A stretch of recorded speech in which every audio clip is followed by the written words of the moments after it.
Vanguarda Comunidade. Olá, bom dia! Está no ar o Vanguarda Comunidade deste domingo e aqui no estúdio da TV em Taubaté o nosso bate-papo é sobre como superar perdas que temos na vida. Aqui com a gente hoje o psicólogo Alexandre Mari. Alexandre, obrigada pela participação, aceitar nosso convite e me ensinar pra gente um pouquinho sobre lidar com esse sentimento, né? Você é daqui de Taubaté, Alexandre? Sou daqui de Taubaté. Formado aqui em Taubaté. Atende bastante casos assim no seu consultório? Atendo. Tem bastante casos assim.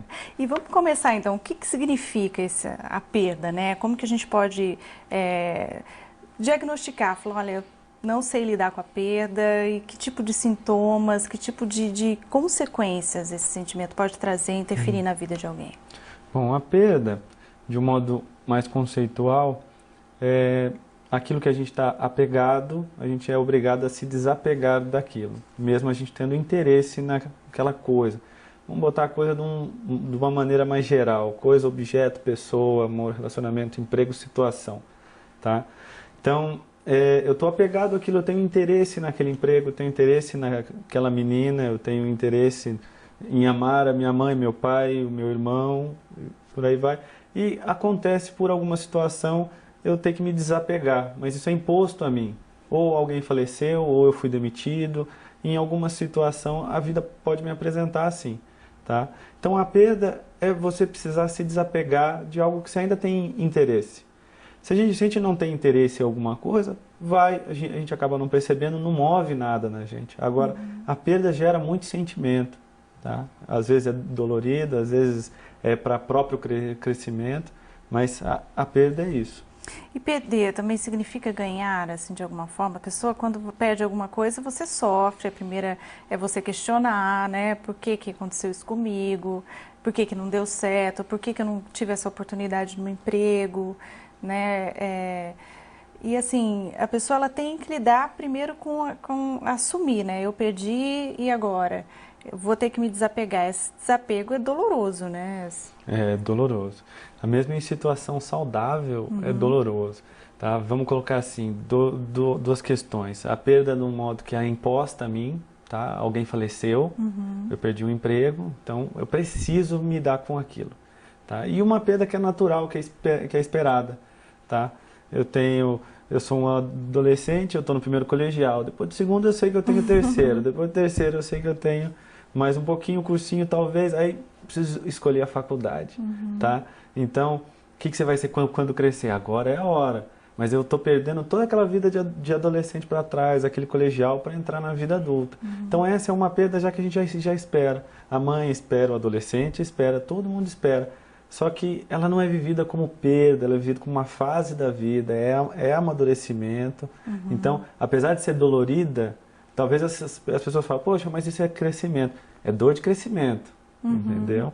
Agora, existe a perda que é imposta. Alguém morreu, fui mandado embora do meu trabalho, tá? Alguém foi para longe, não volta, ou quando volta é muito pouco, tá? Essa perda imposta, ela é um pouco mais dolorida, sim, tá? Que ainda tem interesse, ainda quero aquilo perto de mim e não posso mais ter. É bem aquilo com o desapego mesmo. Se a gente fala em desapego, a gente fala em apego também, né? Porque você é aquilo como você falou, é algo que a gente tem interesse. E assim, quais são os sentimentos, né, que estão relacionados também à perda? Porque o orgulho pode-se dizer. As pessoas, às vezes, o que dói é o orgulho. Poxa, perdi porque eu não fui capaz de segurar ou capaz de conquistar. Isso pesa também? Pesa. Então ela vai se julgar assim, poxa, será que eu não fui capaz? Fui capaz? Será que se eu me desse mais para aquilo, eu conseguiria conter? Essa questão do poder humano, de conseguir controlar as situações, é mais uma ilusão do que uma realidade, tá? Agora, perdi alguma coisa, a pessoa vai passar por alguns estágiozinhos. E nesses estágios, o orgulho está no meio, outros sentimentos estão no meio, tá? Primeiro a pessoa vai negar, talvez se isolar. Não perdi. Ou então ela vai fugir da situação, não vai procurar emprego tão logo, porque não quer entrar em contato com aquilo ainda, tá? Depois ela vai sentir raiva, pô, tanta gente, vai acontecer justo comigo, entendeu? E aí uma série de revolta, outros sentimentos entram em jogada, tá? Aí vem a fase da barganha, aí é aquela fase de fazer promessa, de eu vou eu vou parar de fumar, eu vou parar de comer tal coisa, eu vou parar de beber tal refrigerante para conseguir um sacrifício. E por último vem a aceitação mesmo. Olha, perdi, não vou conseguir mais, mas posso conseguir outra coisa, tá? Preciso me desapegar daquilo, tá? O apego em si, para a condição humana, ele é necessário. É no apego que a gente troca, que a gente sente, que a gente se identifica com a pessoa, com um emprego, com alguma coisa, tá? Então esse apego é onde a gente troca coisas da nossa vida com aquela coisa. Se há esse corte, tudo aquilo volta para a gente. E agora o que eu vou fazer com essa energia? Entendeu? E assim, quanto tempo pode durar essa dor, né? Assim, o que é o saudável, né? Aquilo que é o normal. Depois disso a pessoa já passa a ter, né, levar problemas até para outras conquistas, né? Olha, o normal não tem uma receitinha básica, tá? Mas Cada um reage de uma forma, né? Reage de uma forma. Agora vamos falar aí, 1 ano, para algumas perdas, tempo, 1 ano. Imagina o seguinte, eu perdi a minha mãe, aí eu perdi ela no dia 1º de janeiro. Até o outro Natal, eu falei, poxa, é o primeiro Natal que eu estou indo sem a minha mãe. Tá? Agora, por mais que eu aceite, ainda estou num processozinho de perda, aceitando devagarzinho e tal. Não tenho um número bem delimitado, mas 1 ano ainda é novidade, algumas datas passarem. Agora, extrapolou muito, 5 anos, ainda estou fixado naquele ponto, aí a gente já parte para algo mais patológico, alguma doença, mais a melancolia. Aí tem um pouco de depressão no meio, tem uma fixação, tudo a pessoa traz. Agora, não há uma coisa mais presente do que o que está ausente. Então, está todo mundo reunido, mas se tal pessoa estivesse aqui. Então, o próprio indivíduo acaba trazendo aquela pessoa. Aquela lembrança que fica, né? A gente está falando até de alguém, né, muito próximo, uma pessoa querida. Como que ele... você falou que não tem uma receita também, não tem né, um prazo, cada pessoa reage de um jeito. Mas ela pode levar isso... vamos num relacionamento, né, um casamento, um namoro que não deu certo, para ela superar essa perda, tem que ter o perdão também, para ela poder perdoar né, o que ela não conquistou, a negação, e perdoar sim, porque ela também vai se culpar de alguma forma.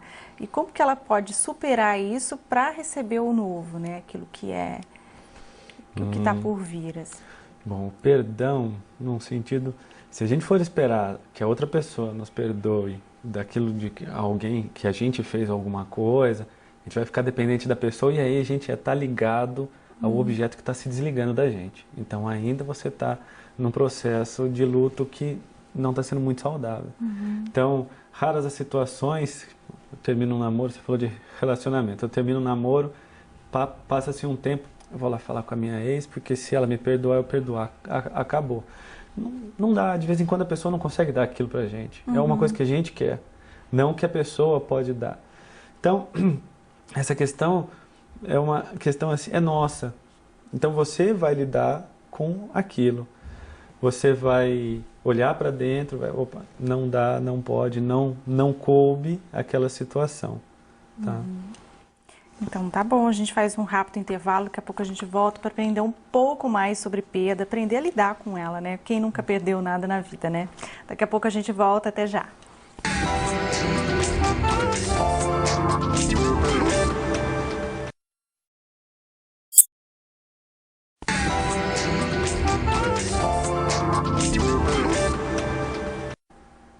Mais um bloco do Vanguarda Comunidade no estúdio da TV em Taubaté. Nós estamos aprendendo mais sobre perdas, como lidar com esse sentimento e até quando ele pode ser bom para o nosso amadurecimento. Aqui com a gente o psicólogo Alexandre Mari participa com a gente hoje do Vanguarda Comunidade. Já falou sobre o significado, sobre os sintomas. Agora vamos tentar um pouquinho delimitar até mais esse assunto, né? Como que a gente faz com as crianças? Né, que ainda não tem amadurecimento bastante para lidar com isso, até para entender, né, como que na infância a perda ela pode ser compreendida, pode ser superada, pode ser tratada. Tá, no caso das crianças, é legal a gente saber mais ou menos que idade a gente está falando, tá? Então, passando num panorama geral, é necessário a pessoa falar na linguagem da criança. Então, a criança ela não vai entender tudo como adulto. Ela tende numa linguagem mais lúdica, numa linguagem mais fantasiosa, tá? Então, o bebê ele vai sentir a perda de uma maneira dele, talvez uma criança recém-nascido ou até com ali os seus primeiros meses de idade, se ele perder a mãe, mesmo se a mãe não morrer, mas se a mãe não cuidar daquela criança, ele pode chorar mais, ele pode apresentar alguns problemas até físicos, de pele ou talvez de nutrição, tá? Agora, uma criança um pouquinho mais crescidinha, vamos lá, com uns 2, 3 anos de idade, ela ainda está se formando, tá? A memória ainda está se formando, ela ainda está tomando mais corpo. E ainda o entendimento é muito lúdico, é muito na base da brincadeira. Então, alguma pessoa da família foi embora, faleceu, para contar para essa criança é necessário contar a verdade. Nunca falar que foi embora, se mudou. Vamos contar a verdade. Agora, numa linguagem da criança. Se um adulto chega e fala, olha, tal pessoa morreu, a criança não vai entender. Tá? Eu já tive um caso que falaram para a criança assim, a mamãe tá no céu. Aí a criança fala, poxa, mas aonde é o céu? Ela ficava quero ir lá, olhando né? para Pra cima. encontrar minha mãe. Exatamente. Ela fica olhando, pô, mas aonde é o céu? Ela olhava para cima e não via nada.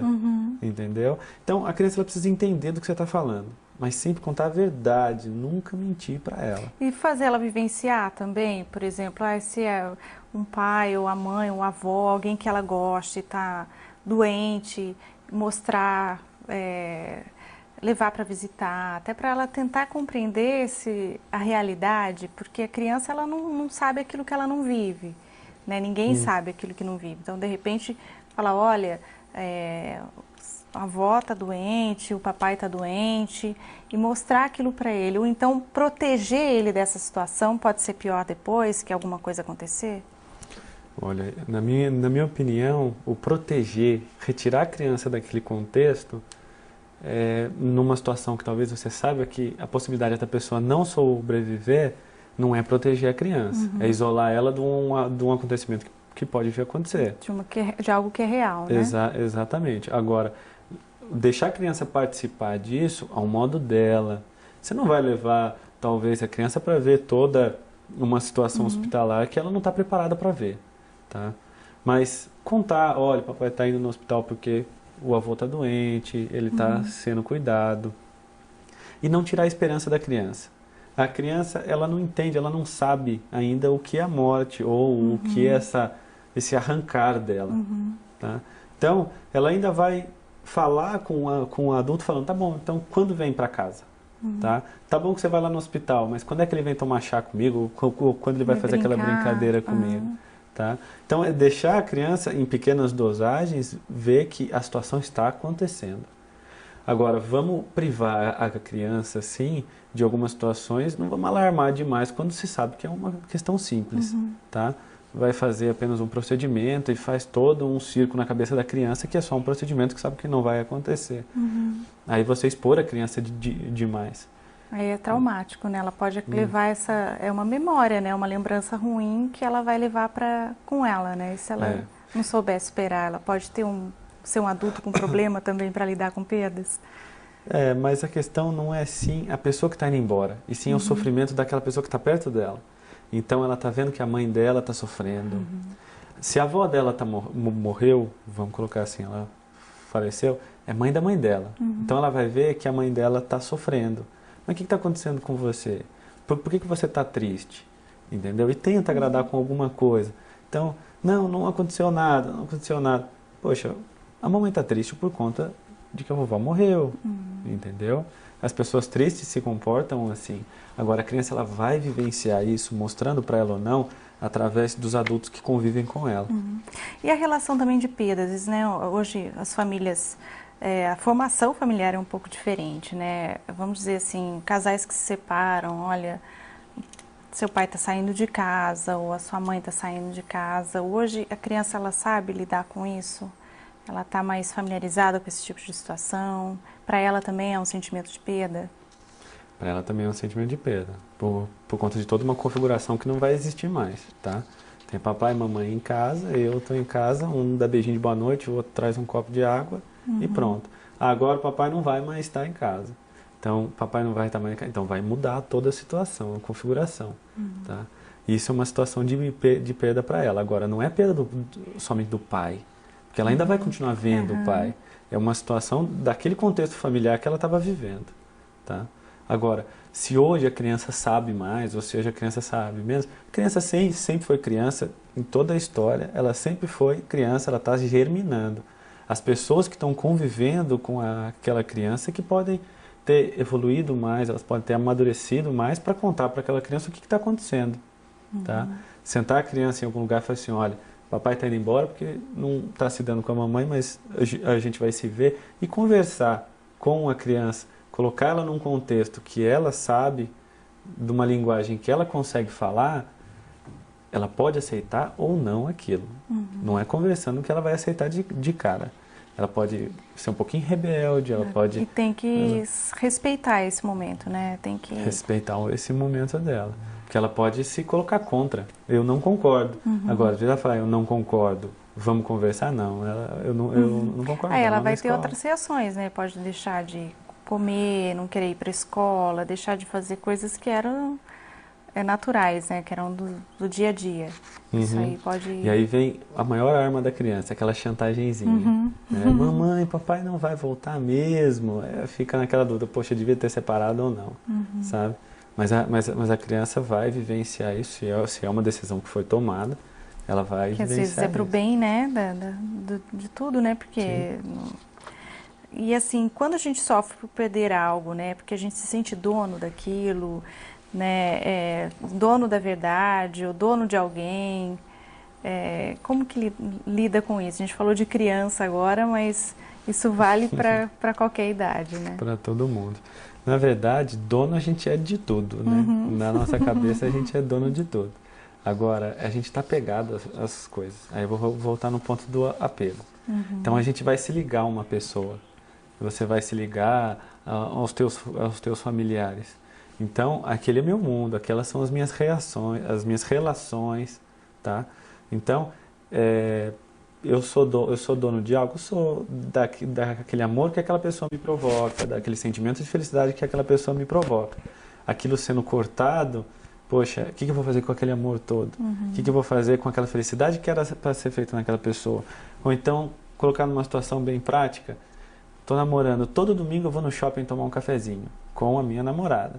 Chega, terminei o namoro, o que eu vou fazer domingo? Eu vou tomar um cafezinho sozinho? O que eu vou fazer? Aí dá aquela sensação de vazio. Poxa vida, mas eu ia com ela. E a gente costuma pensar só nas coisas boas depois que perde, né? Mas é justamente por isso. A gente se apega às coisas e troca ali. Quando a gente se desapega, a gente fez o processo do luto, fez o processo da perda. Mas até isso acontecer, a gente lembra de coisas boas, a gente lembra de como era aquela troca pra gente. Tá? É um processo demorado, né? Mas que passa. Então vamos lá, mais um intervalo, daqui a pouco a gente volta com mais Vanguarda Comunidade. Até daqui a pouco.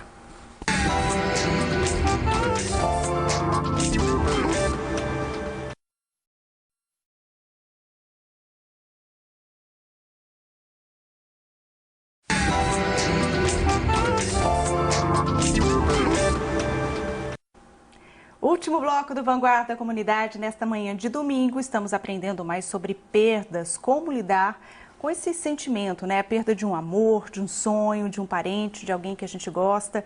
O psicólogo Alexandre Mari está aqui com a gente hoje, já explicou, já falamos bastante, o tempo é pequeno, né, Alexandre? Infelizmente. A gente estava falando agora no último bloco até sobre o luto, né? Quando que o luto, ele acaba se prolongando demais e essa dor, né, o não saber perder se transforma numa doença, num problema mais grave. Tá, isso vai acontecer não pela intensidade que a pessoa está sentindo, que algumas perdas para uns é muito sofrido, outras a perda é quase que ignorada, tá? E cada ser humano tem a sua intensidade. Agora, ela se transforma em algo patológico, em algo que a gente precisa tomar atenção quando há uma fixação aí, tá? Quando os outros ao redor daquela pessoa conseguem ver com mais facilidade, que a pessoa toda hora cita aquela perda, cita aquela situação, ou quando acontece algo semelhante, lembra daquilo ou se comporta de uma maneira parecida, tá? Mas essa perda pode estar sempre presente na vida da pessoa se ela não for vivida. Tá? E esse sentimento pode ser muleta para alguém também? De repente, muleta no sentido, olha, me apoio nisso porque eu gosto de sofrer, porque eu nunca vou conquistar algo novo porque eu perdi, e aquele sentimento de pena de si mesmo pode atrapalhar para o resto da vida e levar isso. A pessoa nunca vai esquecer isso e vai carregar para sempre. Então, essa é uma situação que aí você colocou um ganho secundário, tá? A vida é difícil, a vida não é fácil. A vida faz você sentir coisa boa e coisa ruim ao mesmo tempo, numa mesma situação, tá?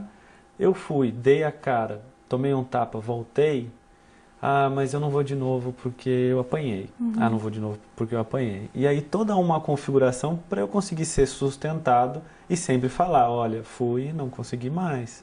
E aí eu não quero ir de novo, tá? Então, pode virar muleta sim. Agora, isso não é ser vergonhice, vamos colocar algo bem mais popular. Isso pode ser uma dificuldade mesmo de enfrentar a vida, enfrentar um novo momento e ser capaz de acreditar que você consegue fazer, tá? Mas ficar preso nisso não é legal, porque você não consegue dar um passo adiante. Você fica parado. Alexandre, para a gente finalizar, que o tempo é curto, infelizmente, como que a psicologia, então, pode ajudar uma pessoa que vive essa situação? A psicologia ela pode ajudar numa orientação do pai, um atendimento da criança, no caso da criança, quando a gente falou como falar aquilo para a criança, tá? O psicólogo consegue dar toda essa orientação, esse atendimento, tanto do pai quanto da criança, tá? E em relações a perdas comuns do nosso dia a dia, uma perda sofrida ou até em um caso de doença, de uma perda patológica, o psicólogo ele pode ouvir, ele pode orientar, ele ajuda essa pessoa a se levantar. Não vai dar uma receita para a pessoa, mas ela consegue enxergar mais a vida dela. O psicólogo consegue mostrar mais para ela, olha, o que você está me dizendo é isso. E isso eu acho que é o que você não concorda. E aí ela consegue sair desse buraco. E é um tratamento longo, assim, a pessoa tem que se dedicar também, tem que ter menos dó de si mesma e procurar uma ajuda. Na verdade ela vai se envolver os seus sentimentos com ela mesma, tá?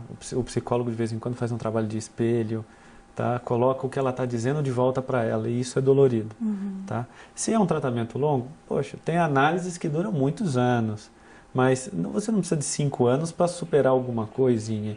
Em alguns meses, em algumas semanas, você já sai daquele mau clima que você está. As pessoas continuam porque aquilo foi benéfico para ela. E ela quer continuar com aquilo, ela quer continuar se conhecendo, ela quer continuar enfrentando e falando, olha, eu sou capaz. E muitas vezes continua com a própria terapia. Tá? E assim, as pessoas têm dificuldade em assumir também que eu preciso de uma ajuda de um profissional? Tem muita dificuldade. Hoje a psicologia está um pouco mais difundida. Tá? A Globo fez alguns seriados, sessão de terapia, entre outras coisas. Tá? Agora... Essa dificuldade ainda são das pessoas em pedir ajuda. Tá? Preciso fazer tal coisa. Isso é muito difícil para elas ainda. Então tá certo, Alexandre. Obrigada mais uma vez pela participação aqui no Vanguarda Comunidade, esclarecendo aí, dando auxílio para quem está em casa vivendo essa situação, né? Um bom domingo para vocês. A gente se encontra na semana que vem. Até lá!